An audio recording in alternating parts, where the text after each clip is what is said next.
মেয়েরা নাকি মায়ের জাত, মা নাকি সব সন্তানের মায়া বোঝে, কিন্তু সেই মাই কেন ছেলের বউয়ের মায়া বোঝে না?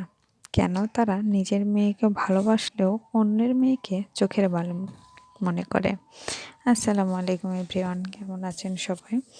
আমিও ভালো আছি।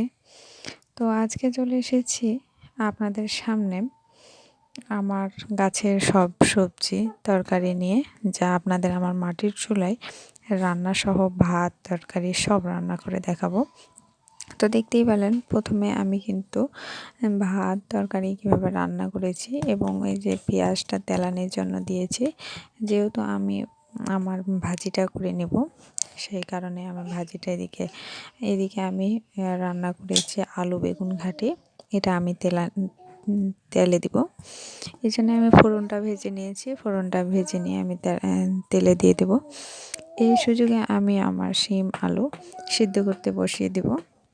তো প্রথমেই আমি আমার শিম আর আলুগুলো দিয়ে দিব, আর এখানে দিয়ে দেবো 1 চা চামচ হলুদ, 1 চা চামচ মরিচ গুঁড়ো আর লবণ।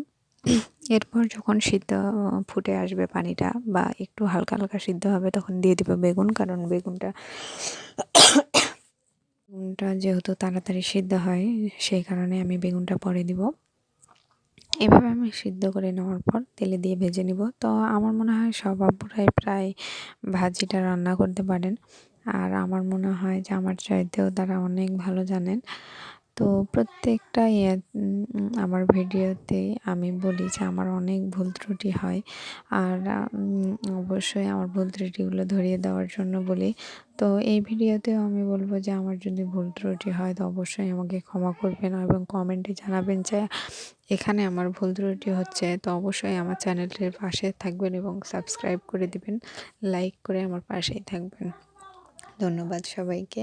এই দেখতেই পাচ্ছেন, এবার আমি আমার শিমগুলো যখন হালকা সিদ্ধ ভাব এসেছে, তখন আমি কিন্তু বেগুনটা দিচ্ছি। এইরকম করে বেগুনটা দিলে কিন্তু বেগুনটা ঘেটে যায় না, বেগুনটা হালকা টোবা টোবা হয়ে থাকে।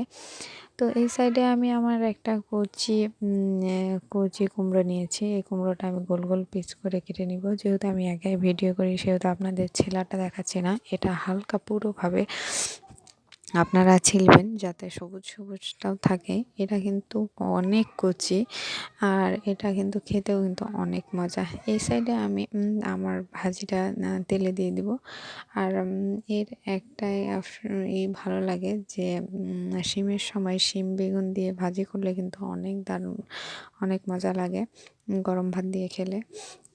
তো যাক, আমার প্রথম কথাতেই কিন্তু অনেক কিছু আমি বুঝাইছি। জানি না প্রত্যেকটা আপুর পরিবারে কার কীরকম, হয়তো বা ভালো হতে পারে, খারাপ হতে পারবে, সেটাও আমি বলিনি। তো আমার হয়তো বা মনে 2টা কথা ছিল, যেটা আমি আপনাদের শেয়ার করেছি। তো অবশ্যই মনে কিছু করবেন না। এই সাইডে আমি আমার কুমড়াটা ছিলে নিয়েছি। দেখুন, কুমড়াটা দেখতে কিন্তু অনেক সুন্দর লাগছে, আর কুমড়াটা দেখেও ভালো লাগছে। আর এই কুমড়াটাকে কিন্তু আমি গোল গোল করে পিস করে নিব। আমার হাতে দেখে বুঝতেই পারছেন যে আসলে কুমড়াটা কত ছোট। তো আমি যেহেতু গ্রামে থাকি, আসলে গ্রামে থাকলে অনেক সবজির কিন্তু অনেক সুবিধা হয়, কারণ গাছ লাগিয়ে ভালো হয়। তা অবশ্যই যাদের গাছ লাগাবেন, অবশ্যই এভাবে কচিটা খেয়ে দেখবেন। আমি আসলে আমার বাবুর জন্য ভিডিওটা আমার অনেকটাই হয়ে যায়, কারণ আমি বারবার ভয়েস দিই, আবার ডিলিট করি। অনেকবার দেওয়ার পরও কিন্তু আমার হয় না। তো এখানে যেহেতু এবার জলপাইয়ের সিজন, জলপাইয়ের জন্য বাচ্চাদের কাছে খাওয়ার জন্য কিন্তু আমিও একটা খেয়ে ফেলি, যে জলপাইটা আসলে অনেক। তো গ্রামে জলপাই বিক্রি করতে যেহেতু আসে, সেহেতু খাওয়াই হয়। তো এটা আমি আমার কুমড়োগুলোকে এভাবে ভেজে নিব। ভেজে নুন হলুদ মরিচ মশলা যত লাগে সব দিয়ে রান্না করে নিব আমি।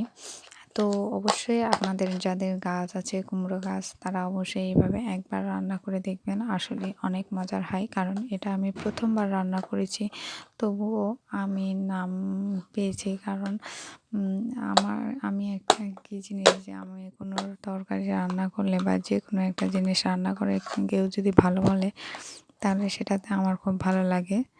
তো যাক, আপনারা অবশ্যই এভাবে ট্রাই করে দেখবেন যে আসলে কতটুকু ভালো লাগছে। তো আমার চ্যানেলের পাশে অবশ্যই থাকবেন, আমার চ্যানেলটিকে সাবস্ক্রাইব করে দিবেন। আর এভাবে অবশ্যই আপনারা রান্না করে দেখাবেন। রান্নাটা পুরো ভিডিওটা আপনাদের দেখাতে পারিনি, এভাবে আপনারা পানি ঢেলে দিয়ে সিদ্ধ করে নিলেই কিন্তু হয়ে যাবে। তো ভালো থাকবেন সবাই, আসসালামু আলাইকুম।